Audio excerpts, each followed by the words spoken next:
Olá, sejam muito bem-vindos aqui ao nosso Evangelho no Lar. Dando continuidade, a gente está no último item aqui do capítulo 16, não se pode servir a Deus e a Mamon. Tá?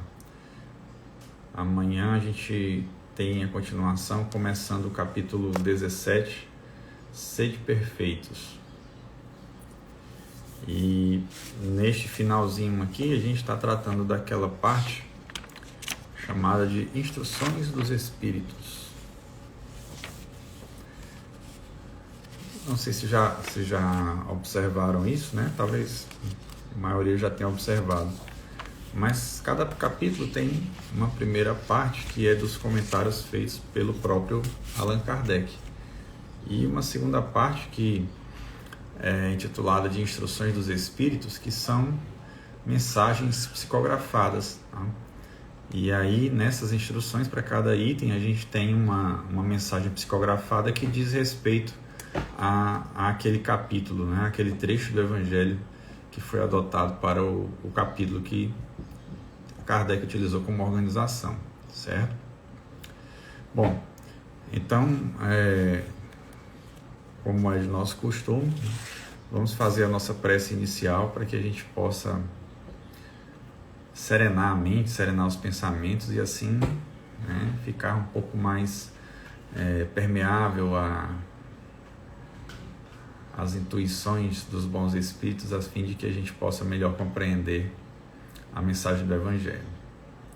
Então vamos agradecer a Deus pelo dia de hoje, agradecer a Deus pelas nossas vidas, pelas nossas existências, agradecer pela misericórdia de Deus, que nos permite sempre refazer os nossos caminhos, que nos permite sempre corrigir os nossos erros, dando-nos novas oportunidades para que façamos sempre o bem, para que busquemos realizar a caridade e sermos cada dia melhores.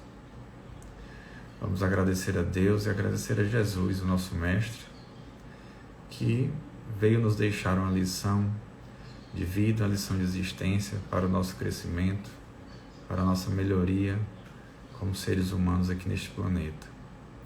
Rogamos a Ele, Jesus, nosso Mestre, que esteja presente em nossas vidas, com a sua luz, com seu amor, com seus prepostos, os nossos anjos guardiões, mentores, a fim de que nos intuam, nos iluminem, para bem compreender as mensagens deixadas por Ele, Jesus, para bem compreender o Evangelho e fazer com que essas lições façam parte das nossas vidas e do nosso cotidiano.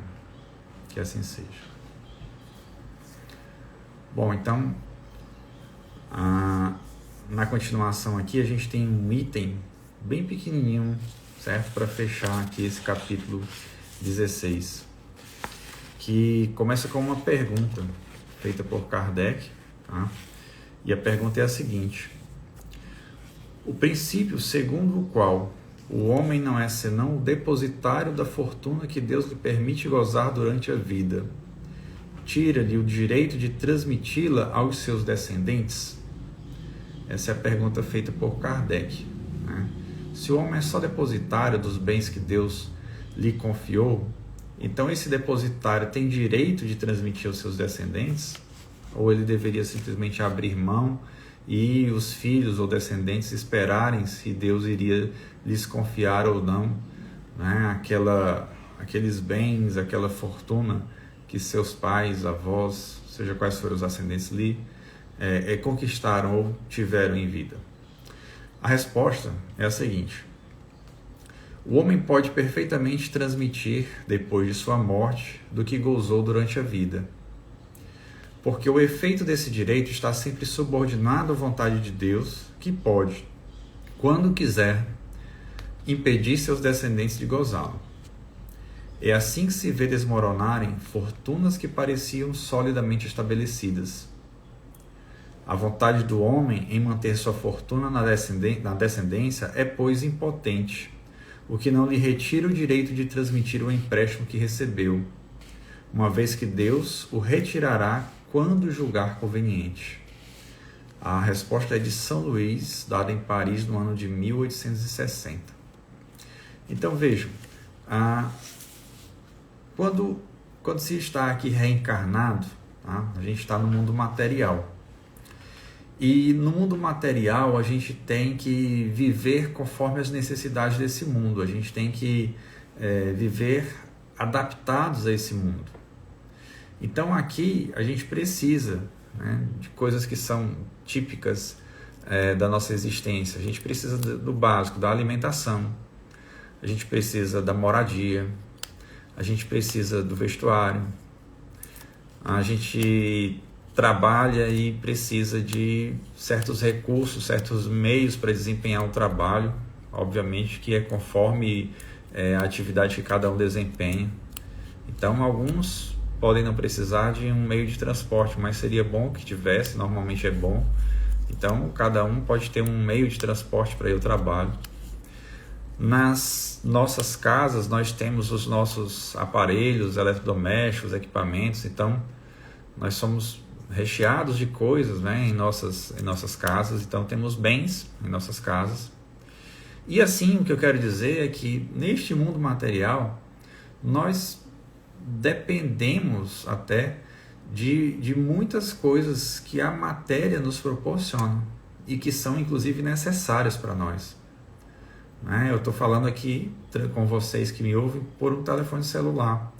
Então esse aparelho não é simplesmente um aparelho que pode servir a uma pessoa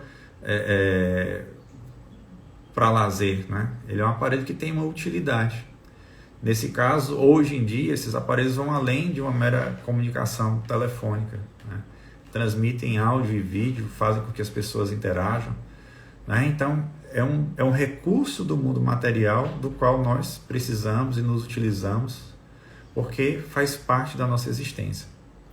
Então, quando a gente vê no capítulo que trata de bens, né, como esse aqui, questões que dizem respeito a fortuna, ou patrimônio, ou coisas que a gente tem em nossa propriedade, né, a gente precisa realmente ter bastante cautela com isso, porque existia uma visão tradicional que colocava a riqueza ou a fortuna como algo ruim.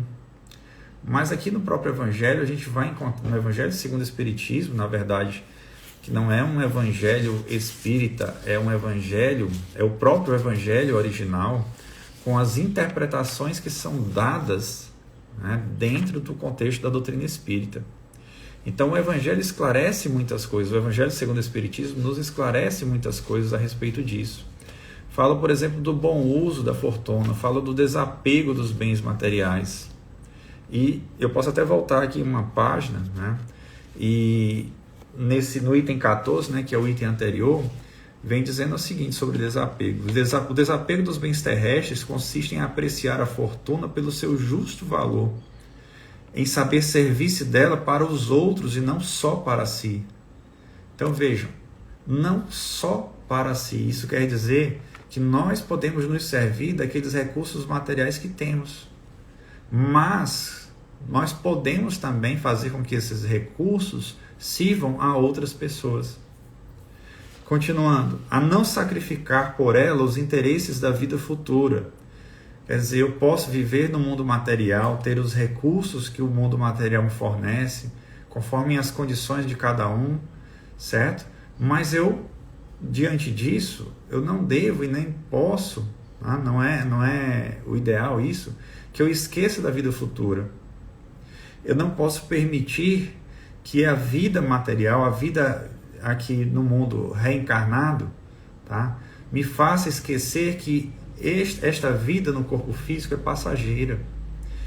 O usufruto destes bens, né, por mais que a pessoa consiga o conforto com os bens ou com os recursos de que dispõe, este usufruto é temporário.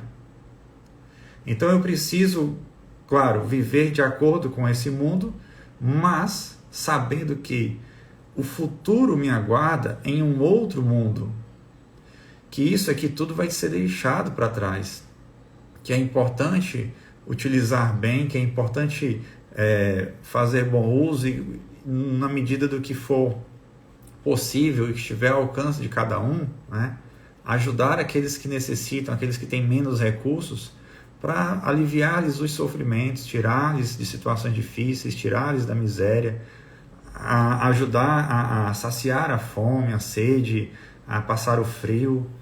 Então, isso é importante. Então, eu vejo que nesta vida eu faço uso temporário, eu faço uso provisório desses bens, mas eu não posso perder o horizonte do que me aguarda depois dessa existência. E continuando aqui, né? Não sacrificar, como disse, por ela os interesses da vida futura, a perdê-la sem murmurar, se apraz a Deus vou-la retirar. Quer dizer, perder a fortuna, né, sem murmurar, se essa for a vontade de Deus. Quer dizer, o desapego é isso. O desapego é você, né, saber servir-se da fortuna, mas utilizar a fortuna para os outros. O desapego é você não esquecer que existe uma vida futura, que existe uma vida espiritual, que você precisa cuidar desse lado da sua vida também para que você cresça e na vida futura você esteja numa boa situação, você mude para o outro lado, né, em uma boa circunstância. E também, caso aconteça um revés na vida, se essa fortuna for perdida, se os recursos ou o patrimônio for perdido, que isso seja admitido ou aceito sem murmurar. Quer dizer, sem se revoltar, sem se queixar, né, mas compreendendo que são circunstâncias que eventualmente podem acontecer. Claro, existem inúmeras situações diferentes que podem levar a isso, mas compreender que se é da vontade de Deus que você perca, seja por prova, seja por expiação, né, sempre haverá a oportunidade de recomeçar, refazer tudo de novo.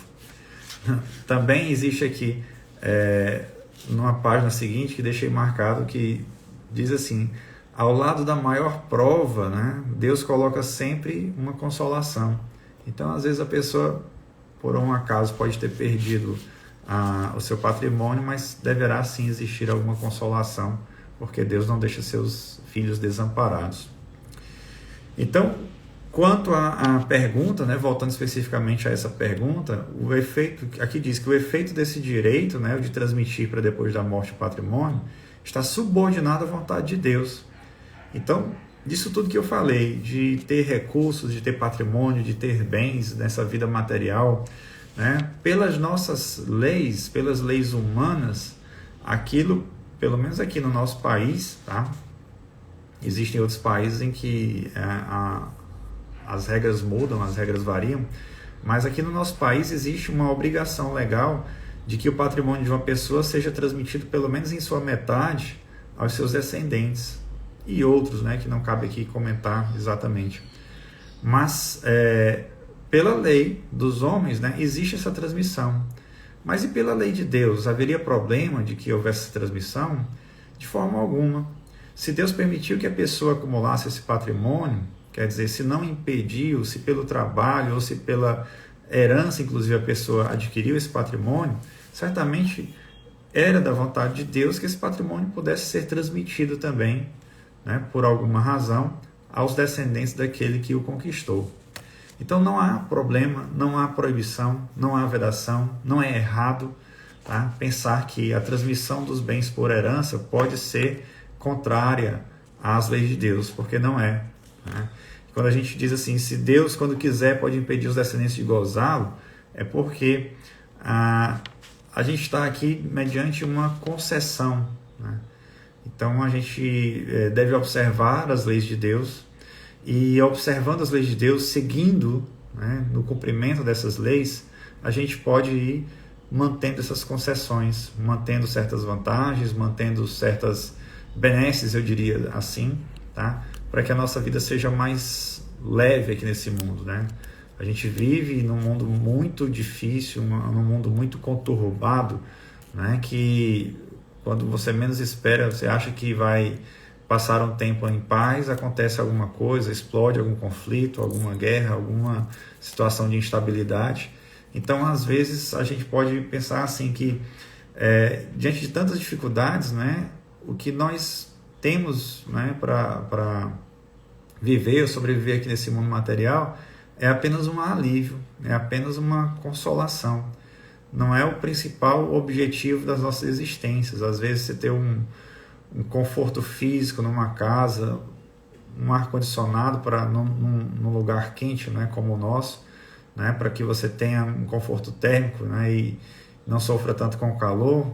Isso é assim uma forma que Deus nos permite de ter um abrandamento da nossa vida aqui no mundo material. Claro que o mundo é grande, nosso planeta é grande, existem regiões com climas diferentes, né, já que eu falei aqui de temperatura, mas cada lugar tem seus problemas específicos, cada lugar tem suas dificuldades específicas.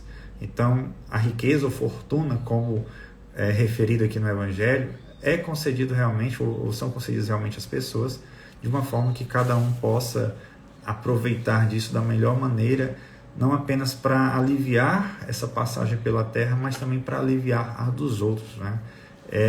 Não deixa de ser para nós uma prova, de maneira que a gente esteja sendo testado quanto à nossa caridade, quanto ao nosso desprendimento, quanto à nossa capacidade de aliviar as dores e sofrimentos com os recursos que nós temos. Infelizmente, nós terminamos por aprender, se é que eu posso dizer assim, porque é algo que envolve muita gente, é algo que envolve família, relações de amizade, relações sociais, né, o que a gente encontra no ambiente cultural de onde nós estamos inseridos, né? Infelizmente, as pessoas têm uma ideia, né, de que a riqueza ou a fortuna seria para satisfazer somente a si mesmos e as suas famílias, né? Daí que essa pergunta aqui eu acredito que tem muita relação com essa ideia de conservar o patrimônio na família e fazer com que aquele patrimônio cresça, né? Da ideia que nós temos de que os bens precisam ser conservados, ou muita gente pensa que deve adquirir bens, tá, para transmitir aos seus descendentes. Então, às vezes as pessoas pensam assim, o que é que eu vou deixar para os meus filhos? Né? Pensando nas conquistas ou no crescimento do patrimônio, para saber que herança vai deixar para os filhos. E, em razão disso, né, muitos de nós esquecemos que o que nós devemos, ou o principal que nós devemos fazer pelos nossos filhos, não é juntar patrimônio, mas é dar-lhes não somente a educação formal, né, aquilo que muita gente também valoriza, que é uma boa escola, uma boa formação profissional, mas também, e talvez principalmente, a boa formação moral, né, os valores, o conhecimento do Evangelho, o conhecimento da mensagem de Jesus, porque talvez nossos filhos estejam precisando muito mais disso do que qualquer outra coisa. Talvez hoje a gente esteja precisando muito mais dessa riqueza moral do que da riqueza patrimonial ou material. E nós fomos tão desviados, né, deste caminho, nós fomos tão iludidos, nós fomos tão corrompidos nas nossas ideias, né? E quando eu falo nós, né, é uma maneira de dizer, de se referir ao coletivo, né? Quem não é para incluir todos aqueles que estão ouvindo, assistindo esse vídeo, não.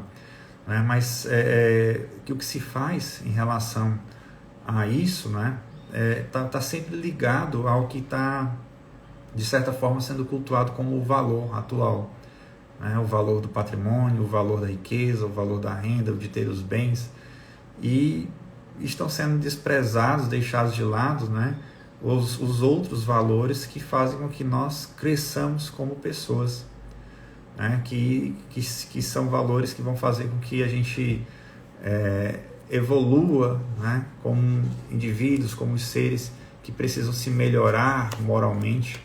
Quando eu falo moralmente, não é uma questão de moralismo, né, simplesmente utilizando a expressão que a doutrina espírita se vale, né, para o crescimento ou a melhoria das nossas faculdades, né, relativas à nossa personalidade, das nossas características, melhor dizendo, relativas à nossa personalidade.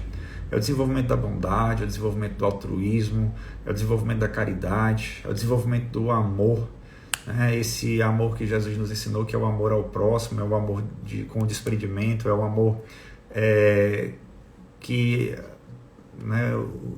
nos leva ao perdão, que nos leva ao bom convívio, que nos leva em direção àqueles que sofrem, né? Que nos permite sermos indulgentes com quem de algum modo nos fere. Então é nesse sentido, né, que eu me refiro desses valores morais, né? Essa moralidade cristã não é, portanto, moralismo, não tem nada a ver com isso, né? Mas diz respeito aos traços que nós precisamos desenvolver. Então, esse capítulo fala sobre essas questões, né? Nos dá muitas ideias que são realmente importantes de serem refletidas, tá? O item 15, como eu disse, é muito pequeno, já o item 14 é enorme, né? Uma mensagem muito grande, e tem algumas referências à família, né? Já que o item 15 fala de, vamos dizer assim, herança, né? O item 14 faz algumas referências à família. Então tem uma parte que ele diz assim, que a fortuna venha de vossa família, ou que a ganhastes pelo vosso trabalho. Há uma coisa que não deveis jamais esquecer, é que tudo vem de Deus e tudo retorna a Deus. Então, se o tema é esse, né, fortuna, entendamos que o que nós temos é porque Deus nos permitiu ter. Então, se Deus não quisesse que nós tivéssemos isso, né, certamente não haveria algo que nos impediria de ter os recursos materiais que temos. Um outro ponto, né, um outro trecho que destaquei aqui também falando sobre família e fortuna, é os que diz assim, do item 14. Um pai de família, por exemplo, se absterá de fazer a caridade, economizará, amontoará ouro sobre ouro, e isso, diz ele, para deixar aos seus filhos o máximo de bens possível e lhes evitar cair na miséria. É muito justo e paternal o convênio, e não se pode censurá-lo por isso. Mas está aí sempre o único móvel que o guia. Quer dizer, quando se pensa, né, em acumular recursos para não deixar os filhos na miséria, será que é só o interesse pelos filhos que faz com que as pessoas lutem por isso? Não haveria aí alguma vaidade, não haveria aí algum tipo de orgulho, né, para que essas conquistas sejam depois lembradas e referenciadas, como tendo sido aquela pessoa que, isso aqui foi o fulano que deixou, depois da sua morte para os seus filhos. Então, para ele ser lembrado por esse lado material. Então, é uma questão que é feita para a gente realmente pensar, refletir sobre isso, né? Então, todo o Evangelho traz para nós, né, motivos de reflexão, traz para nós temas que não podem simplesmente ser um objeto de uma leitura que sirva de mero conhecimento, que sirva de mera informação, porque não é bem assim, tá? Então, essa era a passagem de hoje, tá? Esse era o ponto de reflexão sobre a fortuna, segundo esse viés, né, segundo a sua possibilidade de transferência para os seus descendentes. Então, como foi respondido aqui por São Luís, é assim que foi assinada a mensagem, né, São Luís. Pode sim, é possível, é permitido, não é contrário às leis de Deus, que seja transmitida a fortuna de uma pessoa para os seus descendentes, né, quando da sua morte, tá?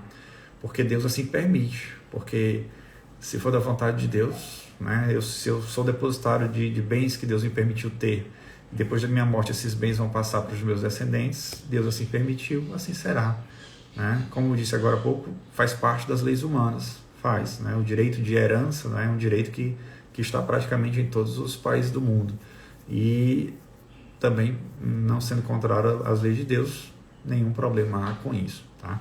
Agora, voltando àquele outro ponto da reflexão, é mais importante que o legado não seja esse legado econômico ou patrimonial. É mais importante que o legado seja um legado de moralidade cristã, né? Por quê?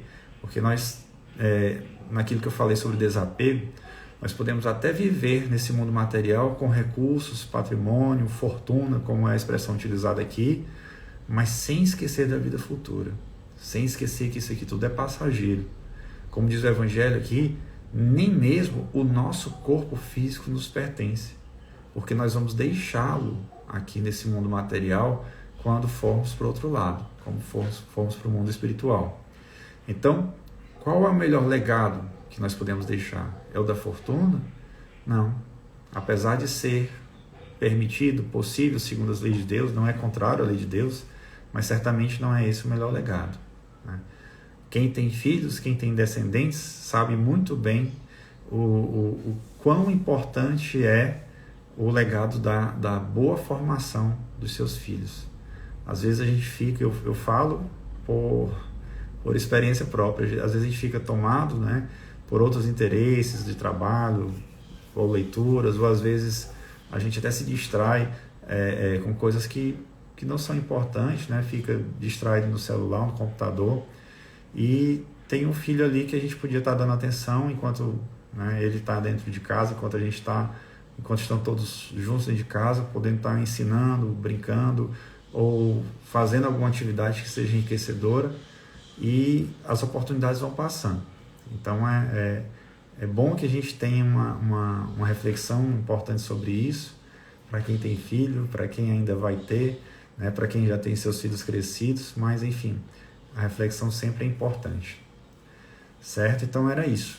O Evangelho é ação, é reflexão, é algo para a gente pensar, é algo para a gente ter realmente em mente no nosso dia a dia, em todos os atos, em todos os momentos em que a gente está vivendo e convivendo com outras pessoas. Não vamos nos esquecer das lições, não vamos nos esquecer das reflexões. Tá ok? Olá, Bárbara, tudo bem?